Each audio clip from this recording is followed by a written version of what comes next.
My mother-in-law served me food at Thanksgiving that I'm deathly allergic to see if I was faking it for attention. I'm Olivia, 28, married to Cameron for 3 years. I have a severe shellfish allergy, the kind that comes with an EpiPen in every purse and medical alert bracelet. Anaphylaxis twice in my life, once as a kid and once in college. My throat closes, blood pressure drops, the whole terrifying experience. Cameron's known since our second date when I had to explain why I was interrogating the waiter about cross-contamination. His mother, Patricia, never believed it. She's one of those people convinced that food allergies are a modern invented thing, that everyone's just being dramatic for attention. She'd make comments about how people ate everything when she was young and nobody died. I'd show her my medical records and she'd just purse her lips and change the subject. Thanksgiving this year was at Patricia and Robert's house in Scottsdale. The whole family, about 20 people. I'd called Patricia 3 days before to remind her about my allergy, offered to bring my own dish, make it easy. She'd sounded almost offended, said she had everything under control and would be careful. The table was beautiful: turkey, stuffing, mashed potatoes, green bean casserole, rolls, cranberry sauce. Patricia made a big show of pointing out which dishes were safe for me. Said she'd made the stuffing special without any seafood ingredients since some recipes call for oysters. I thanked her repeatedly. I ate the stuffing. It was delicious, had this rich, savory flavor. I had 2 helpings while Cameron's brother told stories about his kids. About 15 minutes after dinner, my mouth started tingling. Then my tongue felt thick. I knew immediately what was happening. I told Cameron something was wrong. He saw my face and went white. I was already digging for my EpiPen when my throat started tightening. Cameron jammed the EpiPen into my thigh while his sister called 911. I heard Patricia in the background saying,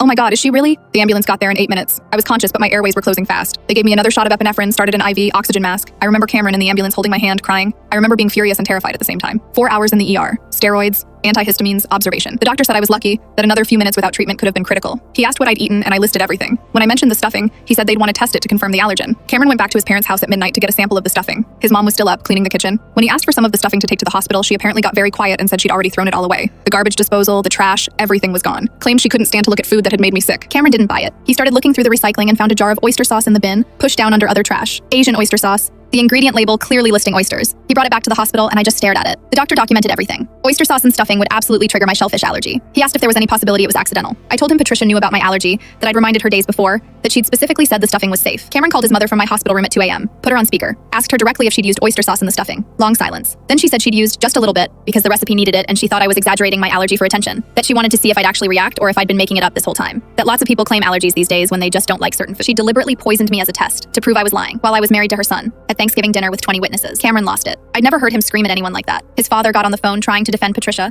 saying she didn't mean harm, that it was a misunderstanding. Cameron told them both we were done. We filed a police report the next morning. The detective said it was assault. Patricia was arrested 3 days later. She tried to claim it was an accident, but Cameron had the recording of her confession. She took a plea deal, got probation, had to pay my medical bills, and attend some kind of court-ordered class. The family fractured. Cameron's sister and her husband sided with us. His brother tried to stay neutral, which effectively meant siding with Patricia. His father filed for divorce 6 months later. Apparently couldn't handle being married to someone who'd poisoned their daughter-in-law. We haven't spoken to Patricia since that phone call. She sent a letter once trying to apologize, saying she'd made a mistake. Cameron burned it without showing me. I still carry 2 EpiPens now instead of 1. We host our own Thanksgiving with friends. I cook everything myself. Cameron's in therapy dealing with the fact that his mother tried to kill me to win an argument. Some people would rather prove they're right than keep you alive.